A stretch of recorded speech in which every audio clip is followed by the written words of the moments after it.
Hello दोस्तों। तो आज हम लोग करने वाले हैं अपना एसएससी जीडी का कंप्लीट हिस्ट्री। जी हाँ, कंप्लीट हिस्ट्री को हम लोग इसमें कवर करेंगे, वो भी एक ही वीडियो में। एक शॉट में हम लोग कंप्लीट हिस्ट्री को कवर करने वाले हैं, जो कि बेनिफिशियल होगा एसएससी जीडी के लिए।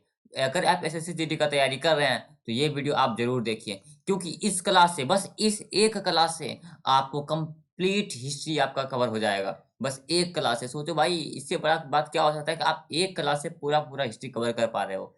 अगर आपने ये क्लास कर लिया तो मैं आपको गारंटी देता हूँ कि अगर हिस्ट्री से क्वेश्चन बनता है, मान लीजिए हिस्ट्री से 10 क्वेश्चन बना, वैसे तो बनेगा नहीं, एग्जाम्पल के लिए मान लीजिए कि अगर हिस्ट्री से 10 क्वेश्चन बनता है तो आपका उसमें से 8 से 9 तो 110% सही करके आओगे। इतना गारंटी दे सकता हूँ मैं इस क्लास को, इससे। तो आपको इसको कवर करना ही है। अब मैं ऐसा क्यों कह रहा हूँ कि आपको 8 से 9 बन ही जाएगा, क्योंकि इसके पीछे भी मैं आपको एक तर्क देता हूँ। क्योंकि इसमें जो हम लोग हिस्ट्री कवर करेंगे वो ऐसा वैसा हिस्ट्री नहीं, बिल्कुल रिलेवेंट होगा। हम लोग पढ़ाने को तो बहुत कुछ पढ़ा सकते हैं, लेकिन रिलेवेंट कोई नहीं पढ़ाता है। अगर इसमें जो होगा बिल्कुल रिलेवेंट होगा, यानी कि जो एसएससी जीडी के एग्जाम में पूछा जाता है उन्हीं को हम लोग कवर करेंगे। और क्या, ये कब कवर करने वाले हैं, कब पूछा गया इन सबको? तो 2022 में कुल कितने सेट हुए आपको बता दूं। 2022 में कुल 76 सेट हुए हैं। उन 76 सेट में जितना भी हिस्ट्री का क्वेश्चन बना है उन सबको मैं यहाँ पे कंबाइन करके आपके लिए लेके आया हूँ। तो आपका इसमें, इसलिए आप बहुत मेहनत लगता है इसमें, इसीलिए आपसे एक छोटा सा रिक्वेस्ट है कि अगर, सबसे पहले तो इस चैनल को अगर आपने सब्सक्राइब नहीं किया, सब्सक्राइब कर लो, और लाइक तभी करना जब आपको ये क्लास पसंद आए। तो चलिए हम लोग इस क्लास को स्टार्ट करते हैं। लेकिन क्लास स्टार्ट होने से पहले मैं बता दूं कि मेरा नाम दिलशाद है। और चलिए एक इंस्पिरेशनल थॉट के साथ इस क्लास को स्टार्ट करते हैं। तो इंस्पिरेशनल थॉट क्या है? मुश्किलों से भाग जाना आसान होता है। मुश्किलों से भाग जाना आसान होता है। हर पहलू जिंदगी की का इम्तिहान होता है। मुश्किलों से भाग जाना आसान होता है। हर पहलू जिंदगी का इम्तिहान होता है। डरने वालों को कुछ मिलता ही नहीं, हाँ, लड़ने वालों के कदमों में जहां होता है। तो चलिए हम लोग भी करते हैं। किससे लड़ेंगे? अपनी किस्मत से, अपनी इस बदतर सिचुएशन से। इसको अगर सही करना है तो भाई मेहनत तो करना पड़ेगा। चलिए स्टार्ट करते हैं हम लोग। आज हम लोग कंप्लीट हिस्ट्री कवर करने वाले हैं। इस बात के लिए भाई एक लाइक तो बनता है। चलिए पहला क्वेश्चन देखते हैं। हम लोग इसको थोड़ा सा रैपिड फायर के इस रूप में रखेंगे, क्योंकि स्लो रखेंगे ना उसको तो फिर बहुत लंबा क्लास हो जाएगा। मैं आपको क्या चाह रहा हूँ, कम टाइम में आपको ज़्यादा से ज़्यादा आपको चीज़ दे सकूँ, क्योंकि आपको पता होगा आपका एग्जाम बहुत ही नज़दीक है। तो उस नज़दीक एग्जाम को, फरवरी में ही आपका एग्जाम होने वाला है, तो इसको देखते हुए हम लोग फटाफट करेंगे। आज हम लोग हिस्ट्री पढ़ेंगे, फिर किसी दिन मैं ज्योग्राफी लेके आ जाऊँगा, यानी कि भूगोल लेके आ जाऊँगा, किसी दिन स्टैटिक यानी कि आपका क्या कहते हैं, स्टैटिक जीके लेके आ जाऊँगा, किसी दिन आपका मैं साइंस में से कोई पोर्शन उठा के ले आऊँगा। इसी तरह से हम लोग एक दिन में एक सब्जेक्ट कवर करने वाले हैं। तो इस बात के लिए भाई इस चैनल को, अगर आप जीडी का तैयारी कर रहे हैं तो आपके लिए ये चैनल बहुत बेनिफिशियल है। तो भाई एक सब्सक्राइब तो कर ही सकते हो आप। चलिए पहला क्वेश्चन देखते हैं। किस मौर्य राजा के शासन काल में कलिंग युद्ध लड़ा गया? तो कलिंग युद्ध सम्राट अशोक के शासन काल में लड़ा गया था। दूसरा क्वेश्चन है, कौन ब्रिटिश भारत में भारतीय सिविल सेवा में भर्ती होने वाले पहले भारतीय थे? तो सत्येंद्र नाथ टैगोर जो है भर्ती होने वाले पहले भारतीय थे। अगर आपको इस वीडियो का थोड़ा स्पीड लग रहा है कि ये मैं थोड़ा स्पीड में बोल रहा हूँ, तो आप क्या कर सकते हैं, आप इस वीडियो को 0.75x पर देख सकते हैं। स्पीड में इसको आके 0.75x कर सकते हैं। और जिन्हें लग रहा है कि मैं थोड़ा स्लो बोल रहा हूँ तो आप इस वीडियो को 1.25x में जाके देख सकते हैं। चलिए तीसरा क्वेश्चन है, घुमंतु पशुचारण यानी कि जो क्या बोलते हैं, नोमैडिक हर्डिंग बोलते हैं, में चरवाहे अपने जानवरों के साथ एक स्थान से दूसरे स्थान पर डैश और डैश के लिए निर्धारित मार्गों से भ्रमण करते हैं। तो जो चरवा घुमंतु पशुचारण होता है उसमें चरवाहे जो होता है एक स्थान से दूसरे स्थान पर चारे और पानी के लिए, किसके लिए? चारे और पानी के लिए निर्धारित मार्गों से भ्रमण करते हैं। आपको बस इसको वीडियो को देखना है, ना लिखना है ना कुछ करना है, सारा काम आपके लिए मैं करके दे रहा हूँ। आप बस इस वीडियो को देखो, उसके बाद मैं आपको पीडीएफ दे दूंगा, उस पीडीएफ के थ्रू आप इसको रिवाइज कर लेना, ठीक है? और पीडीएफ कैसे मिलेगा उसका लिंक आपको डिस्क्रिप्शन में मिल जाएगा। उस डिस्क्रिप्शन में जो लिंक है उसके थ्रू आपको टेलीग्राम चैनल पे आना है, वहां से आपको पीडीएफ मिल जाएगा। चलिए, जुएन सांग के अनुसार नालंदा बौद्ध मठ के डैश नए प्रवेशकों से कठिन प्रश्न पूछते थे, जिनका उत्तर देना बहुत कठिन होता था। तो नालंदा मठ के जो द्वारपाल होते थे वो बहुत ही कठिन कठिन प्रश्न पूछते थे, जो नए प्रवेशक होते थे, जो नए नए लोग वहां आते थे। किस गुप्त शासक को उसकी सैन्य उपलब्धियों के कारण भारत का नेपोलियन कहा जाता है? तो भारत का नेपोलियन किसको कहा जाता है? समुद्रगुप्त को। भारत का नेपोलियन सिर्फ और सिर्फ समुद्रगुप्त को ही कहा जाता है। चलिए, स्वामी दयानंद सरस्वती ने एक संगठन डैश जिसने हिंदू धर्म में सुधार का प्रयास किया की स्थापना की। तो स्वामी दयानंद सरस्वती ने किस धर्म का स्थापना किया था, किस समाज का स्थापना किया था? तो आर्य समाज का स्थापना किया था। चलिए, इसी तरह से हम लोग रैपिड फायर कर रहे हैं। अगर आपको इसका में किसी का भी क्वेश्चन पता है, आंसर पता है, तो आप क्या कर सकते हो, उसको या तो मन में लिख दो या फिर कमेंट में लिख दो। मन में मत लिखना, कमेंट में लिख दो या फिर एक कॉपी रखो, कॉपी पे फटाक से अगर आपको किसी का आंसर पता है तो कॉपी में लिखते जाओ। मैं नोट्स बनाने नहीं कह रहा हूँ, बस आपको लिखते जा रहा हूँ, लिखने के लिए कह रहा हूँ, क्योंकि इससे आपका रिवीजन होते जाएगा। खेड़ा के किसान आंदोलन की मुख्य मांग क्या थी? तो जो खेड़ा के किसान आंदोलन थे, उनमें किसानों का मुख्य मांग क्या था? चलिए हम लोग उसको देखते हैं। तो खेड़ा के जो किसान थे, उनके में से उनका मुख्य मांग था राजस्व संग्रह में ढील दी जाए। क्या था? ये टैक्स जो हो रहा है उसमें थोड़ा सा उसको ढील दिया जाए, ताकि वो टैक्स को आराम से पे कर पाए। चलिए, 8वां क्वेश्चन है, रेशम बनाने की तकनीक का आविष्कार सबसे पहले लगभग 150 वर्ष पहले चीन में हुआ था? तो रेशम बनाने का तकनीक का आविष्कार सबसे पहले 7000 वर्ष पहले, 7000 वर्ष पहले चीन में हुआ था। गांधी इरविन समझौते पर किस वर्ष हस्ताक्षर किए गए थे? तो गांधी इरविन समझौते पर 1931 में हस्ताक्षर किए गए थे। यूनानी शासकों में से किसने मेगास्थनीज को चंद्रगुप्त मौर्य के दरबार में भेजा था? तो मेगास्थनीज को चंद्रगुप्त मौर्य के दरबार में सेल्यूकस निकेटर ने भेजा था। किसने? सेल्यूकस निकेटर ने भेजा था। ये सब क्वेश्चन आपको अभी लग रहा होगा कि आपने किया हुआ है, क्योंकि अगर आपने पहले वीडियो देखा है तो ये सब मैंने वहां पे करवाया है। फिर आगे आगे में हम लोग नहीं करवाए हैं तो उसको हम लोग भी देखेंगे। लॉर्ड डलहौजी ने विलय नीति के तहत किस वर्ष झांसी का विलय किया था? तो झांसी का विलय 1854 में किया था। विलय नीति क्या था, इसको थोड़ा सा हम लोग बोल देते हैं एक बार शॉर्ट में, कि विलय नीति था जिसमें कि हम लोग जिस भी प्रांत में, जिस भी साम्राज्य में उसका वंशज नहीं होता था, तो उस प्रांत को, उस साम्राज्य को अंग्रेज लोग हड़प लेते थे। उसको विलय नीति या हड़प की नीति बोलते हैं। इंग्लिश में डॉक्ट्रिन ऑफ लैप्स बोलते हैं, जो कि थोड़ा सा डलहौजी ने चलाया था। डैश ने हर्षवर्धन के दरबार में बहुत समय बिताया और उन्होंने जो कुछ देखा उनका विस्तृत विवरण दिया। तो हर्षवर्धन के दरबार में कौन आए थे? तो जुएनजांग आए थे। जुएनजांग आए थे, इसको इंग्लिश में ऐसे लिखते हैं, अभी हम लोगों ने देखा। चलिए, 1857 में किस विश्वविद्यालय की स्थापना हुई थी? तो 1857 में बम्बई विश्वविद्यालय की स्थापना हुई थी। किस विश्वविद्यालय की? बम्बई विश्वविद्यालय की। शुंग वंश की स्थापना किसने की थी? तो शुंग वंश की स्थापना किसने किया था? तो पुष्यमित्र शुंग ने किया था। और इसका अंतिम रूलर कौन था? तो देवभूति था। चलिए, अगला क्वेश्चन, चूंकि मौर्य साम्राज्य इतना बड़ा था, इसीलिए अलग अलग हिस्सों पर अलग अलग शासन किया जाता था। ठीक है, तो देश के आसपास के इलाकों पर सम्राट का सीधा नियंत्रण था। तो पाटलिपुत्र यानी पटना के आसपास का जो इलाका था, उनमें सम्राट अशोक का सीधा नियंत्रण था। खलीफा का तत्कालिक शक्तियों की रक्षा के लिए खलीफा की तत्कालिक शक्तियों की रक्षा के लिए देश में बंबई में एक खिलाफत समिति का गठन किया गया था। तो मार्च 1919 में बंबई में एक खिलाफत समिति का गठन किया गया था। स्वदेशी आंदोलनों का लोगों पर सबसे अधिक प्रभाव किस क्षेत्र में पड़ा? तो बंगाल के क्षेत्रों में पड़ा। बंगाल के क्षेत्रों में स्वदेशी आंदोलन पे लोगों का सबसे अधिक प्रभाव पड़ा था। चलिए, अगला क्वेश्चन देखते हैं, रवि कीर्ति ने किस चालुक्य शासक की प्रशस्ति की रचना की थी? तो रवि कीर्ति किसका कोर्ट पोएट हुआ करता था? दरबारी कवि किसका हुआ करता था? तो पुलकेशिन द्वितीय का हुआ करता था। बुद्ध पूर्णिमा जो गौतम बुद्ध के भक्तों द्वारा मनाई जाती है, किस राज्य में सागा दावा के नाम से जाना जाता है? तो बुद्ध पूर्णिमा को सिक्किम में क्या बोलते हैं? सागा दावा बोलते हैं। अंग्रेजों ने अवध पर कब कब्जा किया था? तो 1856 में किया था। अंग्रेजों ने अवध पर कब्जा किया था 1856 में, वही हड़प की नीति या फिर डॉक्ट्रिन ऑफ लैप्स या विलय नीति के तहत। ऋग्वेद में डैश सूक्तों का संग्रह है। तो ऋग्वेद में कितने सूक्त है? ऋग्वेद में 1028 सूक्त है, यानी कि 1028 हाइम है। कांग्रेस और मुस्लिम लीग ने लखनऊ समझौता किस वर्ष किया था? तो मुस्लिम लीग और कांग्रेस में लखनऊ समझौता हुआ था 1916 में।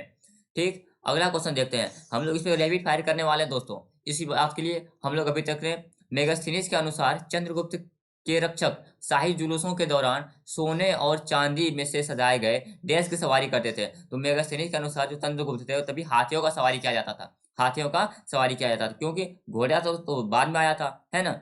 घोड़ा तो अरब के रूलर लेके आए थे। चोल का चोल काल के दौरान मुवेंदवेलन और अरयार की उपाधियां थी। तो चोल काल जब चल रहा था, उसमें मुवेंदवेलन और अरयार किसकी उपाधि थी? ये धनी भूस्वामियों की उपाधि थी। जो भूस्वामी होते थे ना, जो धनी होते थे, उनको मुवेंदवेलन और अरयार बोलते थे। कौन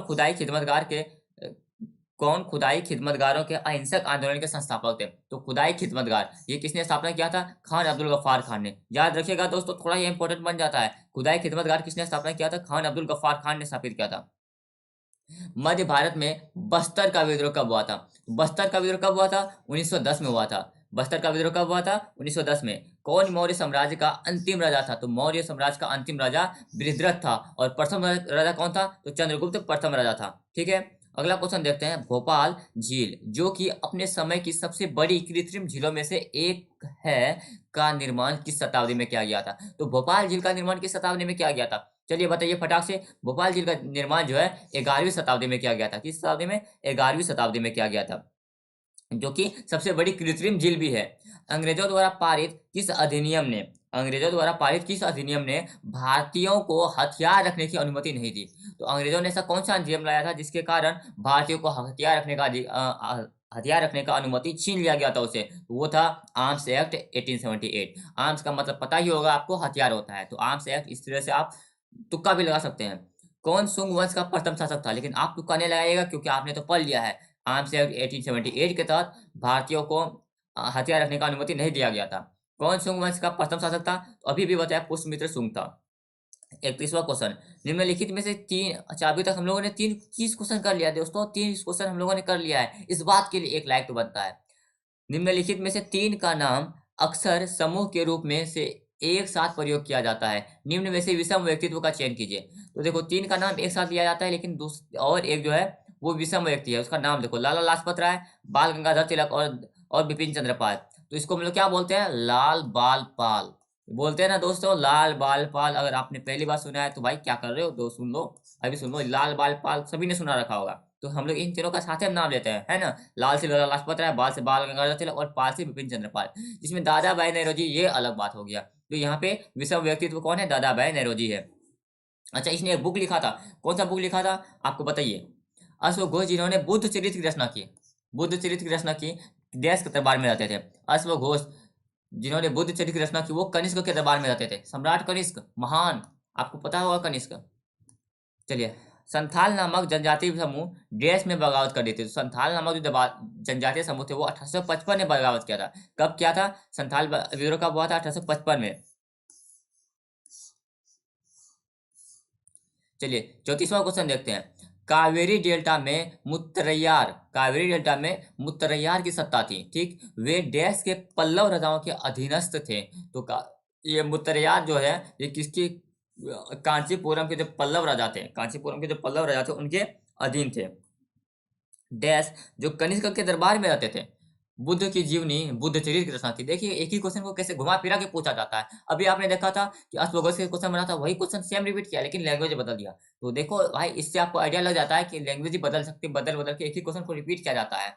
और देख, चलिए अगला क्वेश्चन देखते हैं। जलियांवाला बाग हत्याकांड 1919 में हुआ था। कब हुआ था? 1919 में हुआ था। जलियांवाला बाग हत्याकांड कहाँ, जलियांवाला बाग कहाँ स्थित है? तो ये तो सबको पता होगा, बच्चा बच्चा को पता होगा कि जलियांवाला बाग हत्याकांड जलियांवाला बाग कहाँ पे है? पंजाब में है। 1867 में बम्बई किस संस्था की स्थापना हुई थी? तो 1867 में बम्बई में किस संस्था की स्थापना हुई थी? तो प्रार्थना समाज की स्थापना हुई थी। 1867 में बम्बई में प्रार्थना समाज की स्थापना की थी। पाटलिपुत्र में स्थानांतरित होने से पहले, पाटलिपुत्र में स्थानांतरित होने से पहले डैश कई वर्षों तक मगध की राजधानी थी। तो पाटलिपुत्र से पहले मगध की राजधानी क्या थी? राजगृह थी। कौन थी?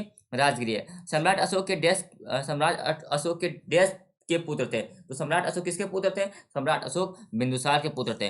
बिंदुसार के पुत्र थे सम्राट अशोक।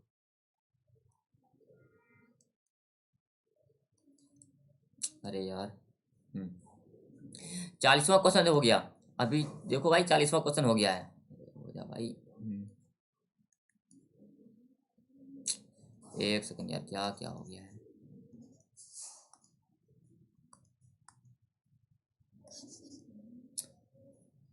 सॉरी भाई, सॉरी। क्या हो रहा है कुछ समझ में ही नहीं आ रहा है। क्लिक विलिक हो ही नहीं रहा। अच्छा अच्छा, हो गया हो गया हो गया दोस्तों। तो गाइज, हम लोग 40वां क्वेश्चन पे आ चुके हैं गाइज, है ना। Saurabh Joshi, guys guys. चलिए गाइज स्टार्ट करते हैं। 40वां क्वेश्चन क्या है? डैश में जेम्स मिल एक स्कॉटिश में अर्थशास्त्री और राजनीतिक शास्त्र। एक सेकंड में थोड़ा सा इसको कर देता हूँ काम गाइज। गुस्सा नहीं होइएगा गाइज, गुस्सा नहीं होना है। चलिए, डैश में जेम्स मिल एक स्कॉटिश अर्थशास्त्री और राजनीतिक दार्शनिक ने एक विशाल 3 खंड का काम a history of British India प्रकाशित किया। तो a history of British India कब प्रकाशित हुआ था? 1817 में प्रकाशित हुआ था। और किसने किया था? जेम्स मिल ने किया था। शेर खान ने देश में चौसा में हुमायूं को हराया था। शेर खान यानी शेरशाह सूरी ने चौसा का युद्ध कब हराया था? 1539 में चौसा का युद्ध हुआ था, जो कि शेरशाह सूरी और हुमायूं के बीच में हुआ था। निम्नलिखित में से कौन से अशोक के शासन में एक प्रांतीय राजधानी थी? तो अशोक के शासन में एक प्रांतीय राजधानी क्या थी? तक्षशिला और उज्जैन। तक्षशिला और उज्जैन जो प्रांतीय राजधानी हुआ करती थी। 1290 से 1320 के दौरान किस वंश ने दिल्ली के पर शासन किया? तो ये था खिलजी वंश। अलाउद्दीन खिलजी याद है? अलाउद्दीन खिलजी मूवी भी आया था इस पे। तो खिलजी वंश ने 1290 से 1320 में दिल्ली पर शासन किया है। बहादुर शाह जफर और उनके बेटों को ब्रिटिश अधिकारियों ने दिल्ली में डैश से गिरफ्तार किया था। तो बहादुर शाह जफर और उनके बेटे जो थे, हुमायूं के मकबरा से उसको गिरफ्तार किया गया था। हाँ जी हाँ दोस्तों, हुमायूं के मकबरा से उसको गिरफ्तार कर लिया गया था। चलिए 45वां क्वेश्चन देखते हैं। किस शासक ने सुंग वंश की स्थापना की? तो सुंग वंश की स्थापना किया था पुष्यमित्र सुंग ने। देखो अगेन अगेन यहाँ पे हम लोग क्वेश्चन ये रिपीट हुआ है। आपने देखा ये क्वेश्चन अभी तक 3 बार पूछ चुका है, तो इसका इंपॉर्टेंस आप देख सकते हो। फरवरी देश में महात्मा गांधी ने असहयोग आंदोलन वापस लेने का फैसला किया। तो 1922 में, कब? 1922 फरवरी को, 1922 के फरवरी मंथ में असहयोग आंदोलन को वापस लिया गया था महात्मा गांधी ने। क्यों लिया गया था ये आपको शायद पता ही होगा। आपको क्या सबको पता होता है कि चौरा चौरी हत्याकांड हो गया था, जिसके कारण असहयोग आंदोलन को वापस लिया गया था। चलिए 47वां क्वेश्चन देखते हैं। जनरल डायर ने किस वर्ष में मार्शल लॉ के दौरान कमान संभाला था? तो मार्शल लॉ के दौरान कमान कब संभाला गया था जनरल डायर के द्वारा? तो 1919 में संभाला गया था। निम्नलिखित में से कौन सा पुरातात्विक स्थल वर्तमान में भारत में स्थित नहीं है? तो देखो मेहरगढ़, हल्लूर, चिरांद और महागढ़ा, ये सब आपका भारत में है, लेकिन मेहरगढ़ आपका भारत में नहीं है। कौन सा वेद सबसे पुराना है? ये तो सबको पता है, ऋग्वेद पुराना होता है। सबसे पुराना वेद कौन सा है? ऋग्वेद पुराना है। अच्छा दोस्तों, यहाँ पे मैं बोलता हूँ कभी कभी कि सबको पता है, तो अगर आपको पता नहीं है तो आपको बुरा नहीं मानना है, ये मेरे बोलने का तरीका है, ठीक है। मौर्योत्तर काल में डैश वे पुरुष और महिलाएं थे जिनके पास जमीनें नहीं थी। जमीनें नहीं थी उसको क्या बोलते थे? दास कर्मकार बोलते थे। चरक को डैश के जनक के रूप में जाना जाता है। तो चरक के जनक कौन थे? चरक किसके जनक थे? आयुर्वेद के जनक थे। आयुर्वेद के जनक कौन है? चरक है।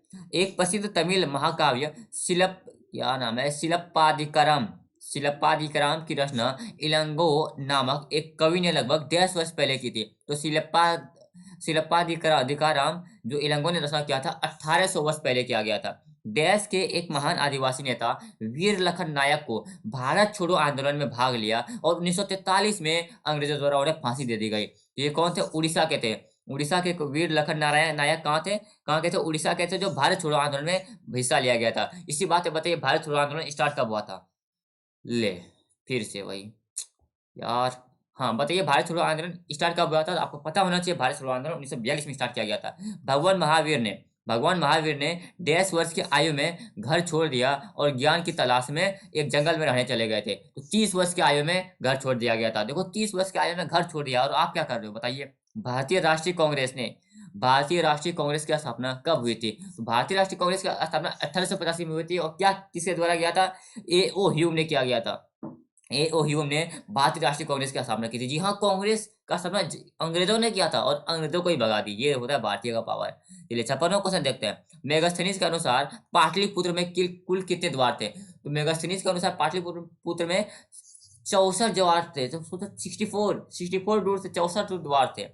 देश में मुस्लिम लीग ने देश के पश्चिमोत्तर तथा पूर्वी क्षेत्रों में मुसलमानों के लिए स्वतंत्र राज्यों की मांग करते हुए प्रस्ताव पारित किया गया था। ये किया गया था 1940 में। मुस्लिमों ने एक स्वतंत्र राज्यों का मांग कर दिया गया था। मोट की मस्जिद देश शासक के शासनकाल में बनवाई गई थी। तो मोट की मस्जिद सिकंदर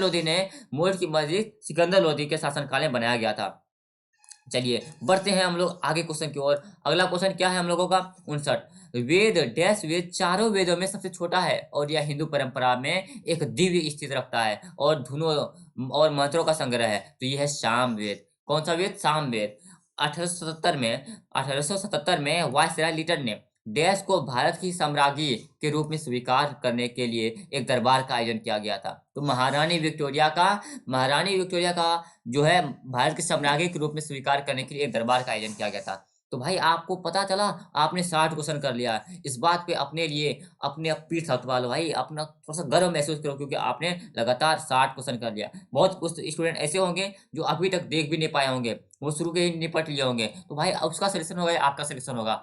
आपको आपने अगर 60 क्वेश्चन तक कर लिया है तो आपको हिम्मत नहीं हारना है। चलिए स्टार्ट करते हैं और हम लोग 20 क्वेश्चन अपने मन पूरे जोश से करते हैं।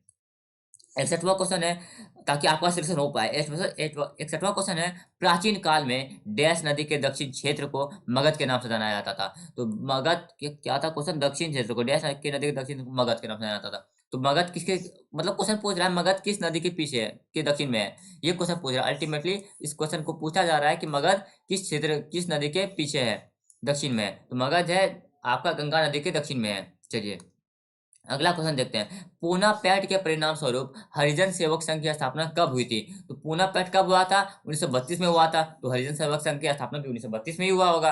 कौन सा वेद सबसे पुराना है? अगेन अगेन अगेन, पिछला बार भी ये क्वेश्चन था और अभी भी वही क्वेश्चन आ गया कि कौन सा वेद सबसे पुराना है, तो ऋग्वेद पुराना है। इसलिए आप देख सकते हैं भाई, एक ही साल में क्वेश्चन कितना बार रिपीट किया। आपको मैंने दिखाया वहां पे पुष्य मित्र वाला 3 बार रिपीट किया गया था, और ऋग्वेद वाला भी 2 बार हो गया है, और अभी कितना बार रिपीट करेगा।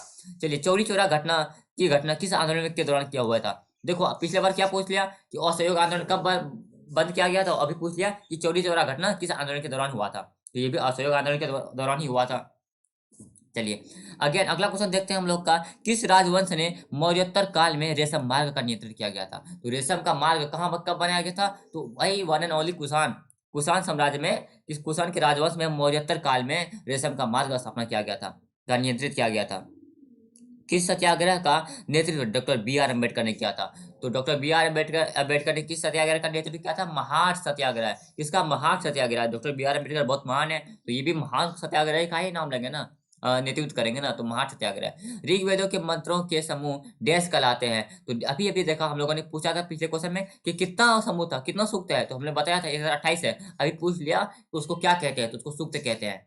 चलिए, हड़प्पा नगरों के किस भाग को निचला नगर कहा जाता है? तो हड़प्पा नगरों के किस भाग को निचला नगर कहा जाता है? तो पूर्वी भाग को, पूर्वी भाग जो उसको निचला नगर के नाम से जानते हैं। कौन मौर्य साम्राज्य का संस्थापक था? तो चंद्रगुप्त मौर्य। चंद्रगुप्त मौर्य जो मौर्य साम्राज्य का संस्थापक था, उसके अंतिम रूलर कौन थे? तो वृषध्वज थे। ब्रिटिश औपनिवेशिक शासन के तहत भारत की अर्थव्यवस्था मूल रूप से कृषि प्रधान रही। ठीक, उस समय देश की लगभग कितने प्रतिशत जनसंख्या कृषि से प्रत्यक्ष या अप्रत्यक्ष रूप से आजीविका प्राप्त करती थी? तो देखो 85%, जब अंग्रेज लोग यहाँ थे तो तभी 85% इंडियंस, 85% भारतीय क्या कर रहे थे? बस खेती ही कर रहे थे। सोचो भाई, उन्होंने मातृभूमि के लिए वंदे मातरम गीत की रचना की। तो वंदे, यहाँ से आपको आंसर मिल गया कि वंदे मातरम की रचना किसने की थी? तो बंकिम चंद्र चट्टोपाध्याय ने की थी। हमें आगे पढ़ने का कोई जरूरत ही नहीं है। मोहम्मद अली जिन्ना, मदन मोहन मालवीय और मजहरुल हक ने शाही विधान परिषद से त्याग पत्र क्यों दिया? तो मोहम्मद अली जिन्ना और मदन मोहन मालवीय और मजहरुल हक ने क्यों दिया होगा? रोलेट एक्ट के खिलाफ विरोध करने के लिए। रोलेट एक्ट के खिलाफ विरोध करने के लिए इसने शाही विधान परिषद से अपना त्याग पत्र दे दिया था। कौन वजी महाजनपद की राजधानी थी? तो वजी महाजनपद की राजधानी क्या है? वजी से वजी, व से वैशाली, वैशाली ही ये था, क्या बोलते हैं, राजधानी था। चलिए अगला क्वेश्चन देखते हैं, मौर्य साम्राज्य के किस सम्राट ने युद्ध जीतने के बाद विजय का त्याग कर दिया? ये कौन थे? The one and only Ashok. सम्राट अशोक ने ही उतना खून खराबा देखने के बाद अपना सम्राट का ही त्याग कर दिया, विजय का ही त्याग कर दिया था। कुख्यात जलियांवाला बाग की घटना कब हुई थी? तो जलियांवाला बाग का घटना कब हुआ था? 13 अप्रैल, याद रखिएगा दोस्तों, 13 अप्रैल 1919 को, 13 अप्रैल 1919 को जनरल डायर के द्वारा गोलियां चला दिया गया था। तो जिसके कारण यहाँ पे बहुत सारे लोगों की मृत्यु हो गई थी। तो जलियांवाला बाग हत्याकांड है। पहले क्वेश्चन क्या पूछा था? जलियांवाला बाग कहाँ पे है? तो मैंने आपको बताया था पंजाब में है। अभी पूछ लिया कब हुआ था? तो 13 अप्रैल 1919 में हुआ था। भाई याद रखना है इसको, आपको याद रखना है। बस आप क्या करो, अभी ध्यान से देखते रहो, ध्यान से देखते रहो। लिखने का टेंशन नहीं लेना है, आपको फुल फोकस रखना है यहीं पे। लिखने के लिए आपको टाइम दिया जाएगा। आपको अगर लिखना है, कुछ ही नोट्स बनाना है, उसको बाद में एक बार और देख लीजिएगा, लेकिन अभी फोकस यहीं पे रहना चाहिए। और आपको इसका नोट्स कहाँ मिल जाएगा? टेलीग्राम पे मिल जाएगा, उसका टेंशन नहीं लेना है। मेरे रहते हुए कोई टेंशन नहीं है। मौर्य शासक अशोक की मृत्यु कब हुई थी? तो अशोक की मृत्यु हुई थी 232 ईस्वी बीसी में। 232 बीसी में। यहाँ पे बीसी का मतलब वो नहीं है जो आप समझ रहे हो। बीसी का मतलब है बिफोर क्राइस्ट, मतलब ईसा मसीह के जन्म से पहले। आपको कुछ और समझ सकते हो इसका, तो इसको नहीं समझना है। अशोक का मृत्यु 232 बीसी में हुआ था। डैश में ईस्ट इंडिया कंपनी ने इंग्लैंड की महारानी एलिजाबेथ प्रथम से एक चार्टर प्राप्त किया, जिसने इसे पूरब के साथ व्यापार करने का अधिकार मिल गया था। तो चार्टर कब मिला था? 16,000 ईस्वी में, 1600 ईस्वी में। कब? 1600 ईस्वी में। अगला क्वेश्चन देखते हैं, हड़प्पा सभ्यता की कौन सी धातु वर्तमान राजस्थान और ओमान से प्राप्त हुई थी? तो हड़प्पा सभ्यता का जो तांबा है ना, तांबा, ये आपका वर्तमान राजस्थान और ओमान से प्राप्त हुआ था।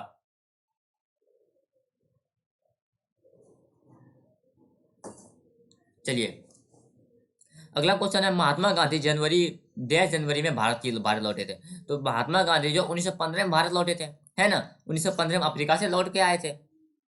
इसका मैंने एक ट्रिक भी बना के रखा है, अगर आपको ट्रिक से याद करना है जाइए वीडियो चैनल पे होगा, आप उसे देख लीजिएगा। प्रार्थना समाज की स्थापना, प्रार्थना समाज की स्थापना डैश में हुई थी, बम्बई में हुई थी। प्रार्थना समाज की स्थापना 1867 में हुआ था। तो इसलिए आपने क्या देखा, पहले क्वेश्चन पूछा था प्रार्थना समाज का स्थापना कहाँ हुआ था, तो बम्बई में हुआ था, इसका आंसर था। और अभी क्या पूछ लिया कि प्रार्थना समाज का स्थापना कब हुआ था, बम्बई में तो हुआ था, लेकिन कब हुआ था, तो 1867 में हुआ था। चलिए, इसी के साथ आपने 80 क्वेश्चन कंप्लीट कर लिया भाई, 80 क्वेश्चन। तो देखो, अगर आप अभी तक देख रहे हो तो भाई एक एक सैल्यूट अपने लिए, थोड़ा सा गर्व महसूस करो, थोड़ा सा अपने ऊपर कॉन्फिडेंस लाओ कि आप कर सकते हो। कोई भी अभी तक, बहुत बच्चे होंगे जो 80 को 60 क्वेश्चन तक किए होंगे, उसके बाद फिर ड्रॉप कर लिए होंगे, लेकिन आप अभी तक देख रहे हो, तो बस आपसे मैं इतना चाहता हूँ कि आप अंतिम तक देखिएगा, ठीक, अंतिम तक इसको देखते रहिए। किस राजा के शासन काल में सांची का महान स्तूप बनाया गया था? तो सांची का महान स्तूप कब बनाया गया था? अशोक में बनाया गया था। मैं आपको यकीन दिलाता हूँ, अगर आपने अंतिम तक देखा तो आपको जरूर अपने अंदर एक अलग ही आपको पता रहेगा, कॉन्फिडेंस आएगा कि हाँ मैं कर सकता हूँ। अगर आपने अगर इसको रिवीजन कर लिया तब तो पूछो ही मत, आपका जो कॉन्फिडेंस लेवल है 0 to एकदम 90% चल जाएगा। इसको पूरा का पूरा देखना है। अगर आप अपने अभी वर्दी लेना चाहते हो, अगर आपको खाकी चाहिए, वर्दी चाहिए, तो इसको अंतिम तक देखना ही होगा। इसके सिवा आपके पास कोई दूसरा रास्ता नहीं है। ऐसा आपको सक्सेस का कोई शॉर्टकट नहीं होता, कि आपको सबने सुन रखा है कि सक्सेस का कोई शॉर्टकट नहीं होता है, तो शॉर्टकट के पीछे मत भागो, शॉर्टकट के पीछे मत भागो। ये क्लास थोड़ा लंबा होगा, मैं मानता हूँ, लेकिन आपको पीछे नहीं हटना है। अगर पीछे हटे तो याद रखना, अगेन वही इंस्पिरेशनल थॉट, मुश्किलों से भाग जाना आसान होता है, मुश्किलों से भाग जाना आसान होता है। वही अभी तक बहुत लोग भाग भी गए होंगे। ये मुश्किलों से भाग जाना आसान होता है, हर पहलू जिंदगी का इम्तिहान होता है। जैसे आप ये देख रहे हो, आपको मन नहीं कर रहा देखने का, मुझे ही पता है, पढ़ाई में किसी का मन नहीं लगता, आपको भी मन नहीं लग रहा होगा, लेकिन ये भी जिंदगी का इम्तिहान है। डरने वालों को कुछ मिलता नहीं, डरने वालों को कुछ मिलता नहीं यहाँ, और लड़ने वालों के कदमों में जहाँ होता है। तो आप लड़िए, अपने मन से लड़िए। आपका मन कर रहा है कि अभी नहीं देखिए, नहीं देखिए, लेकिन आपको अपने मन से लड़ना होगा। चलिए, फिर से हम लोग वापस आते हैं। ये थोड़ा थोड़ा बीच में आपको मोटिवेशन देते रहूंगा, जिससे कि आप कंसिस्टेंट रह पाए। किस वंश के शासक ने 1999 में कंदरिया महादेव मंदिर का निर्माण करवाया था? तो चंदेल, चंदेल शासक जो थे, उन्हीं उसने 999 में कंदरिया महादेव मंदिर का निर्माण कराया था। 1757 का वर्ष भारत में अंग्रेजी ईस्ट इंडिया कंपनी के लिए एक महत्वपूर्ण वर्ष क्यों था? क्योंकि 1757 में क्या हुआ था? प्लासी की लड़ाई हुआ था, प्लासी की लड़ाई हुआ था। और इसमें क्या हुआ था? नवाब सिराजुद्दौला को हराकर अंग्रेजी ईस्ट इंडिया कंपनी ने बंगाल पर अधिकार कर लिया था। और ऐसा माना जाता है कि यहाँ से ही अंग्रेजों का लोहा जमने लगा था। 1757 के युद्ध जब हुआ था, इसी से अंग्रेजों ने अपना पैर गड़ाना, यानी कि लोहा लोहा धरना, इसको स्टार्ट कर दिया गया था। कहीं ना कहीं इसने अपना जो है शासन यहीं से स्टार्ट कर दिया गया था। इसके बाद जो बक्सर का युद्ध होता है, इसके बाद मतलब यही 1757 से ही अंग्रेज अपना थोड़ा सा उसको पावर मिलने लगा, क्योंकि यहाँ पे देखो कौन कौन, सिराजुद्दौला यानी बंगाल के जो नवाब हुआ करते थे, उनको हरा दिया गया था, इसीलिए। चलिए, इलाहाबाद में अशोक स्तंभ पर किसकी प्रशस्ति की खुदाई की गई थी? तो समुद्रगुप्त की खुदाई की गई थी। अशोक स्तंभ जो है उसकी प्रशस्ति किसकी? समुद्रगुप्त की प्रशस्ति की खुदाई की गई थी। दूसरा गोलमेज सम्मेलन कब हुआ था? तो दूसरा गोलमेज सम्मेलन हुआ था दिसंबर 1931 में। पहला कब हुआ था? 1930 में, दूसरा 1931 में, और तीसरा कब होगा? एक साल बाद 1932 में। समुद्रगुप्त ने दक्षिणापथ के कितने शासकों को पराजित किया था? तो 12 शासकों के, दक्षिण के कुछ 12 शासकों को समुद्रगुप्त ने पराजित कर दिया था। इसीलिए तो इसे नेपोलियन कहा जाता है। कहाँ का? भारत का नेपोलियन कहा जाता है। डैश और डैश ने काउंसिल राजनीति को वापस लेने के लिए कांग्रेस के तहत स्वराज पार्टी का गठन किया। तो चित्तरंजन दास और मोतीलाल नेहरू ने स्वराज पार्टी का गठन किया था। क्यों किया गया था? कि काउंसिल राजनीति को वापस लेने के लिए। चलिए, अगला क्वेश्चन देखते हैं। अगला अगला अगला चलिए, आपको दिख रहा है, चलिए अगला बात है।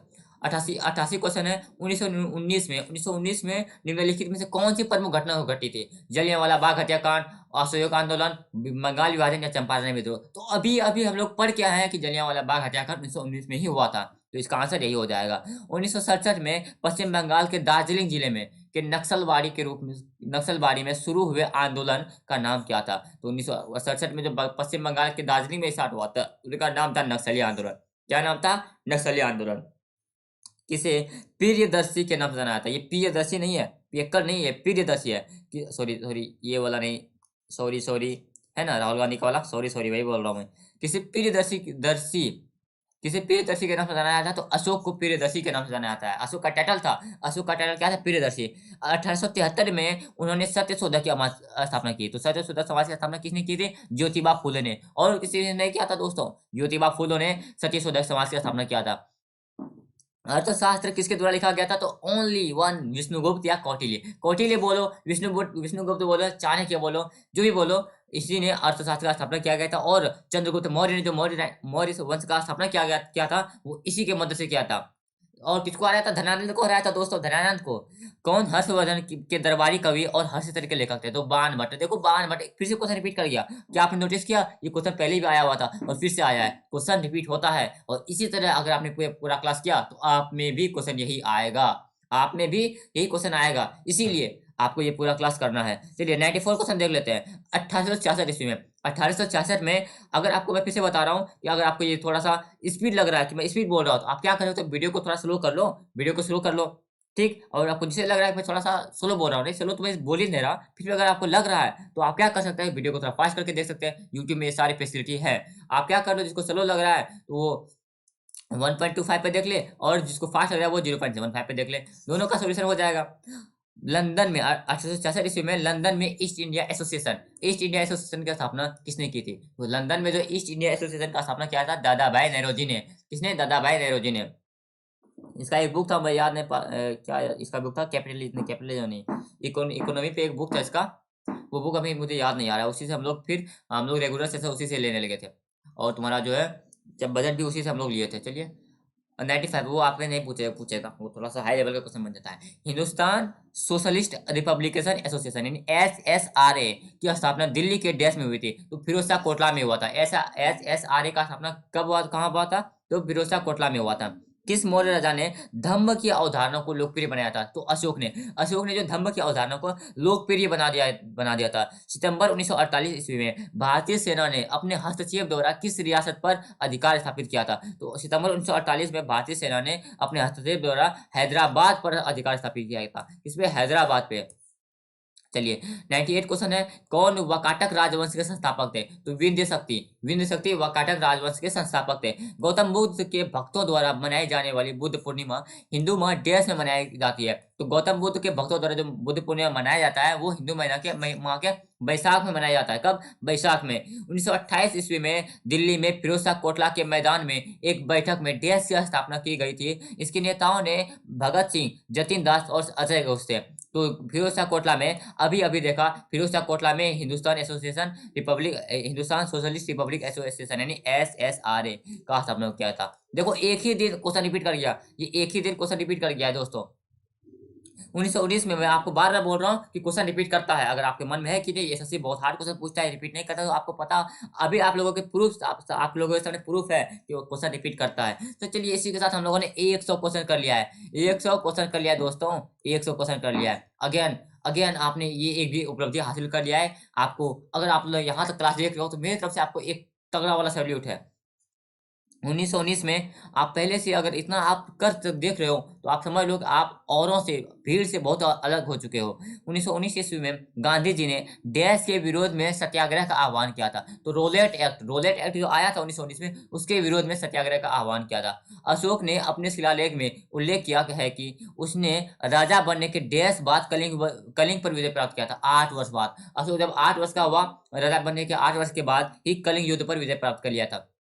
बुद्ध शाक्य गण नामक एक छोटे गण से संबंधित थे और एक डैश भी थे। तो बुद्ध शाक्य गण एक क्षत्रिय भी थे। कौन थे? क्षत्रिय भी थे। बुद्ध शाक्य गण एक क्षत्रिय भी थे। जमींदारी संघ को लोकप्रिय रूप से किस नाम से जाना जाता है? तो जमींदारी संघ को लोकप्रिय के रूप से लैंड होल्डर्स सोसाइटी के नाम से जानते हैं। लैंड होल्डर्स, लैंड मतलब जमीन होता है, होल्डर मतलब जिसके पास जमीन होता है। तो इस तरह से अगर आपको थोड़ा सा भी इंग्लिश आता है तो इसका आंसर आप कर सकते हो।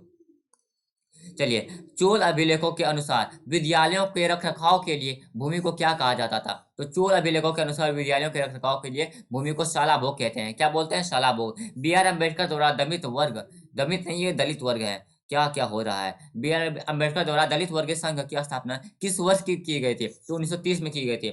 दलित वर्ग संघ की स्थापना 1930 में किया गया था। राजगिरी किस वर्षों तक मगध की राजधानी रहा?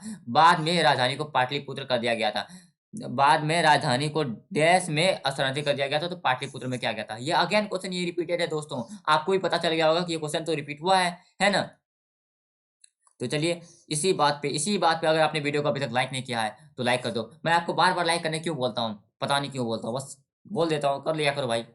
निम्नलिखित में से कौन भारत के स्वतंत्रता, हाँ इससे क्या होता है, वीडियो का रीच बढ़ जाता है, इसीलिए मैं आपको बोलता हूँ। तो अगर इससे क्या होगा, थोड़ा वीडियो का रीच बढ़ेगा तो उसे बनाने में मुझे मोटिवेशन मिलेगा, मैं भी आपके लिए काम करने में थोड़ा सा ज़्यादा मोटिवेट फील करूंगा। इसीलिए आपको बोलता हूँ कि लाइक कर दिया करो, एक प्यारा सा कमेंट तो आप कर ही सकते हो। इसके लिए वीडियो को अभी यहाँ पॉज करो, अभी चलो आपके लिए 2 सेकंड दे रहा हूँ, 2 सेकंड 5 सेकंड दे रहा हूँ, वीडियो को पॉज करो, पॉज मत करो, मैं भी रुक जा रहा हूँ, और एक लाइक कर दो और जाके कमेंट करो एक तगड़ा सा।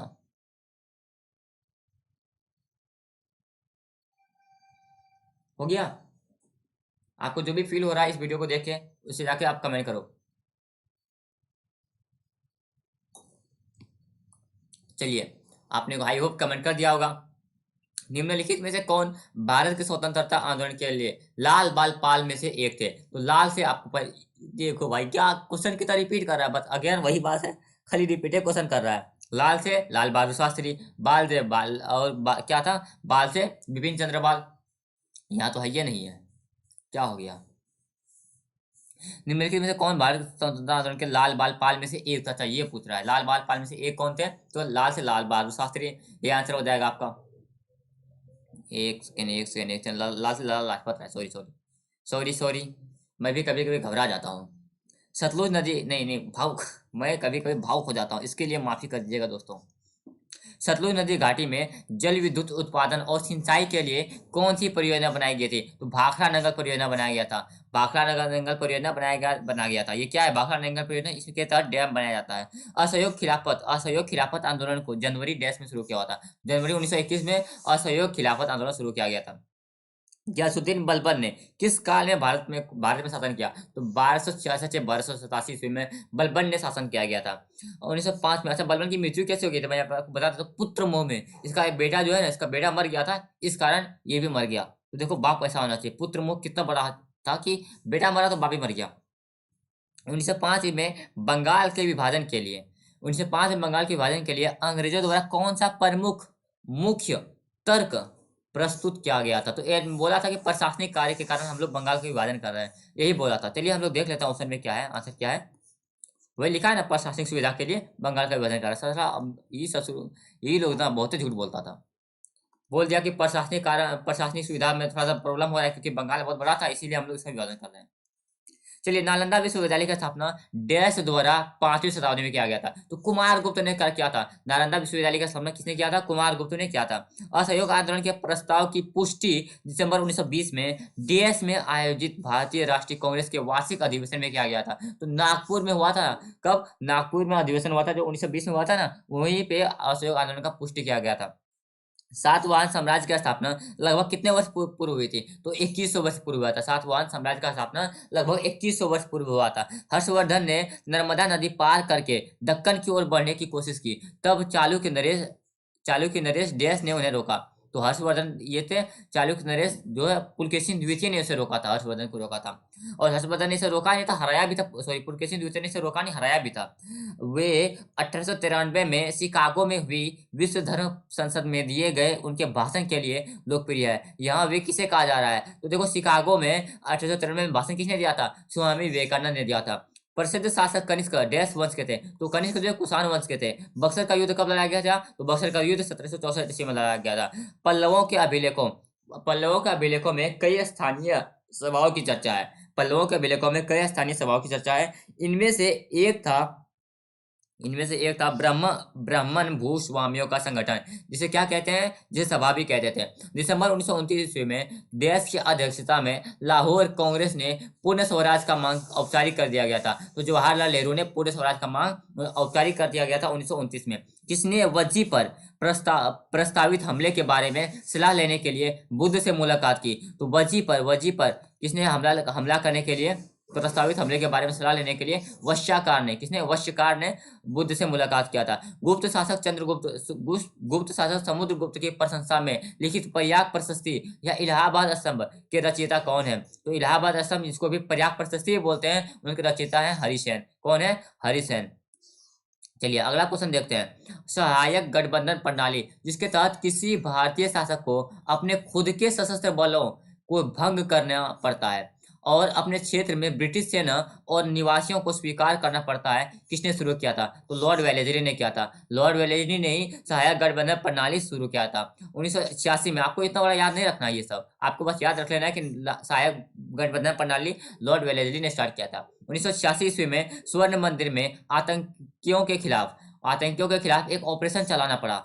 इस ऑपरेशन का नाम क्या था? तो ऑपरेशन ब्लैक थंडर था। ऑपरेशन ब्लैक थंडर था, जिसका नाम आतंकवादियों के खिलाफ चलाया गया था। एक ऑपरेशन था। फासियान डैश ने अपने घर वापसी की यात्रा शुरू की थी। तो फासियान ने अपने बंगाल से अपने घर वापसी की यात्रा शुरू की थी। कौन सा चीनी तीर्थयात्री ह्वेनसांग के लगभग 50 वर्ष बाद भारत आया था? जो ह्वेनसांग के बाद आया था आई किंग। ह्वेनसांग के 50 वर्ष के बाद भारत कौन आया था? आई किंग आया था।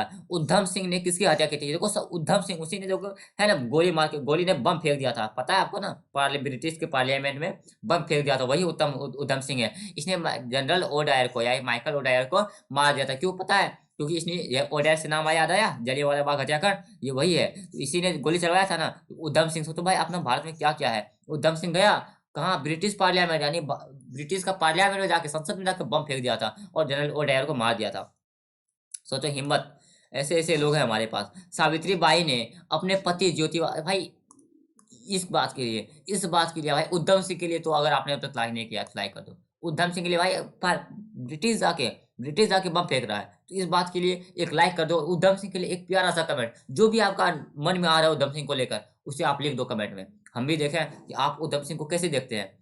सावित्री बाई ने अपने पति ज्योतिराव फूले के साथ मिलकर पुणे के भीड़ेवाला में लड़कियों के लिए भारत के पहले स्कूल की स्थापना डैश में की थी। तो सावित्री बाई फूले ने अपने पति जो थे ज्योतिराव फूले, उन्होंने 1848 ईस्वी में एक लड़कियों के लिए स्कूल का स्थापना किया था। डैश में बाबर ने पानीपत में इब्राहिम लोधी को हराया। तो बाबर ने 1526 में आईबे किया था, तो यहाँ पे बाबर ने 1526 में इब्राहिम लोधी को हरा दिया था। और इस तरह से तुम्हारा जो है बाबर में तुम्हारा दिल्ली सल्तनत का अंत हो गया था। किस मौर्य शासक ने बौद्ध धर्म के प्रचार प्रसार का बीड़ा उठाया था? तो अशोक ने जो है बौद्ध धर्म का प्रचार प्रसार का बेड़ा उठाया था। चलिए मार्च 1919 में एक खिलाफत समिति का गठन किया गया था। देश में किया गया था? तो दिल्ली में किया गया था। ठीक। जैन धर्म के नियमों का पालन करना निम्नलिखित में से किसके लिए अधिक कठिन था? किसान, कारीगर, व्यापारी और महाजनों के लिए। तो किसानों के लिए इसको फॉलो करना थोड़ा कठिन होता है, क्योंकि किसान तो काम करते रहता है। देश में गांधी जी ने शहर में एक सूती मिल के मालिकों और श्रमिकों के बीच विवाद का समाधान करने के लिए अहमदाबाद में एक सत्याग्रह किया था। कब किया था? 1918 में किया गया था। सत्याग्रह आंदोलन, अहमदाबाद में सत्याग्रह आंदोलन कब किया गया था? 1918 में किया गया था। चलिए अगला क्वेश्चन देखते हैं। कौन सा शहर कुषाणों के साम्राज्य के दौरान उनकी दूसरी राजधानी के रूप में उभरा? तो कुषाणों के साम्राज्य के दौरान उसका दूसरी राजधानी, यानी कि कुषाणों का दूसरी राजधानी क्या था? मथुरा था। 1885 ईस्वी में आयोजित कांग्रेस के पहले अधिवेशन के अध्यक्ष कौन थे? तो व्योमेश चंद्र बनर्जी थे। कांग्रेस के पहले अधिवेशन के अध्यक्ष कौन थे? व्योमेश चंद्र बनर्जी। इसको याद रखना है दोस्तों। कांग्रेस के पहले, अभी कांग्रेस के पहले क्वेश्चन क्या बना था कि कांग्रेस का जो पहला सेशन, यानी कि कांग्रेस का स्थापना कब हुआ था? तो 1855 में, 1885 में हुआ था। और उसके पहले जो है पहले अध्यक्ष कौन थे? तो व्योमेश चंद्र बनर्जी थे। इसको भी याद रखना है। चलिए 1937 क्वेश्चन है। 1920 ईस्वी में भारतीय कम्युनिस्ट पार्टी यानी सीपीआई की स्थापना कहाँ हुई थी? तो ताशकंद में हुई थी। सीपीआई का स्थापना, इंडियन द्वारा कम्युनिस्ट पार्टी का स्थापना हुआ था ताशकंद में। कौन सा शहर पांड्यों की राजधानी थी? तो पांड्यों की राजधानी मदुरै है। कहाँ है? मदुरै। प्लासी का युद्ध देश में लड़ा गया। तो अगेन रिपीटेड क्वेश्चन दोस्तों, रिपीटेड क्वेश्चन। 1757 ईस्वी में प्लासी का युद्ध लड़ा गया था, जो कि बंगाल के नवाबों के दौरान लड़ा गया था, सिराजुद्दौला के दौरान। चलिए जियाउद्दीन बर्नी ने अपना वृत्तांत का पहला संस्करण डैश में लिखा था। तो 1356 में लिखा था। जियाउद्दीन बर्नी ने अपना वृत्तांत का पहला संस्करण 1356 में लिखा था। संगम काल के दौरान, यहाँ दोस्तों संगम काल के दौरान तमिल क्षेत्र में भूमिहीन मजदूरों, जिनमें दास भी शामिल होते हैं थे, को डैश के रूप में जाना जाता था। तो संगम काल के दौरान जो तमिल क्षेत्र में भूमिहीन मजदूर थे, उनको कैडेसियर और अधिमई के नाम से जानते थे। कैडेसियर और अधिमई के नाम से जाना जाता था। चलिए अगला क्वेश्चन देखते हैं, जलियांवाला बाग हत्याकांड के लिए जिम्मेदार कौन था? अगेन अगेन अगेन 3 बार पूछ चुका है ये दोस्तों, 3 बार। General O Dyer, General Dyer या जनरल ओ डायर, जिसको कि उधम सिंह ने मार दिया था, है ना, उधम सिंह ने मार दिया था, वही उसका जिम्मेदार था। चलिए सातवाहन, सातवाहन डैश भारत में एक शक्तिशाली राजवंश थे। तो सातवाहन एक शक्तिशाली राजवंश थे, कहाँ के? पश्चिम बंगाल के, पश्चिम भारत के एक शक्तिशाली राजवंश थे सातवाहन। औपनिवेशिक भारत में इंडियन एसोसिएशन की स्थापना किस स्थान पर हुआ था? तो इंडियन एसोसिएशन का स्थापना हुआ था कलकत्ता में। कहाँ पे? कलकत्ता में। इसी के साथ हम लोगों ने कंप्लीट जीएस कवर कर लिया, कंप्लीट हिस्ट्री कवर कर लिया है दोस्तों। कैसा लग रहा है बताइए, कंप्लीट हिस्ट्री कवर करके? यहाँ पे तो मुझे पता है कि बहुत सारे लोग, अगर इसको 100 लोग देखना स्टार्ट किए होंगे ना, तो यहाँ पे सिर्फ 10 या 9-10 ही लोग आए होंगे, यहाँ तक पूरा वीडियो को कंप्लीट वॉच किया होगा, और आप उन 9-10 में से एक हो, तो कैसा लग रहा है बताइए? अच्छा लग रहा है ना? थोड़ा सा अपने ऊपर प्राउड महसूस हो रहा है ना? तो बस इसी प्राउडनेस को बरकरार रखते हुए, अगर कल हम लोग क्या करने वाले हैं, कल हम लोग भूगोल को कवर करेंगे। कल या परसों, हो सकता है कि मुझे वीडियो बनाने में थोड़ा लेट हो जाए, लेकिन आपको मैं यकीन दिलाता हूँ कि आपके एसएससी जीडी के लिए, एसएससी जीडी का एग्जाम होने से पहले मैं आपको सारा का सारा करा दूंगा, सारा सब्जेक्ट। एक ले लो, हिस्ट्री, भूगोल हो गया तुम्हारा, पॉलिटिक्स यानी पॉलिटी यानी कि क्या बोलते हैं इसको हिंदी में, राजनीति, राजनीति शास्त्र जो भी बोलते हैं, पॉलिटी, उन सबको हम लोग कवर कर लेंगे। ठीक, इकोनॉमिक्स को कवर कर लेंगे, हर एक क्वेश्चन को कवर कर लेंगे, क्वेश्चन को कवर कर लेंगे। इसलिए इस बात के लिए आप क्या कर सकते हो, इस चैनल को सब्सक्राइब करके रख लो, ये आपके लिए बहुत ठीक है। इस चैनल को सब्सक्राइब कर लो, क्योंकि ये आपके लिए इंपॉर्टेंट होने वाला है, बहुत ही ज़्यादा इंपॉर्टेंट होने वाला है। और भाई कर लो, करने में तुम्हारा क्या डर है? तुम सब्सक्राइब कर लो, लाल वाला बटन दिख रहा है, सब्सक्राइब करके बेल आइकन नोटिफिकेशन ऑन कर लो, जैसे ही मैं वीडियो डालूंगा तुरंत आप लोग देख पाएंगे। ठीक है, तो इस बात को यहाँ पे रखते हैं, और इसी के साथ हमारा यहाँ पे क्लास होता है कंप्लीट। तो कैसा लग रहा है बताइए? इस पूरे क्लास को देख के आपको कैसा लग रहा है? मज़ा आया? मज़ा आया ना? मज़ा तो आया आया ही होगा, है ना? मज़ा क्यों नहीं आएगा भाई?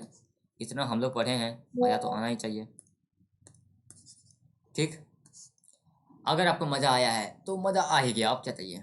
चलिए इस वीडियो को यहाँ पे रोकते हैं, मिलते हैं कल एक नए जोश और उम्मीद के साथ। तब तक के लिए जय हिंद जय भारत, पढ़ते रहिए। और इस बार आपको एक वर्दी चाहिए, लेकर रहिएगा दोस्तों, अपने लिए नहीं तो अपने माँ बाप के लिए एक खाकी तो चाहिए आपको। और खाकी मिलेगा कैसे? बस क्लास करके, आपको दूसरा कोई रास्ता नहीं है। आप क्लास कीजिए, आपको खाकी दिलाने की जिम्मेदारी मैं लेता हूँ।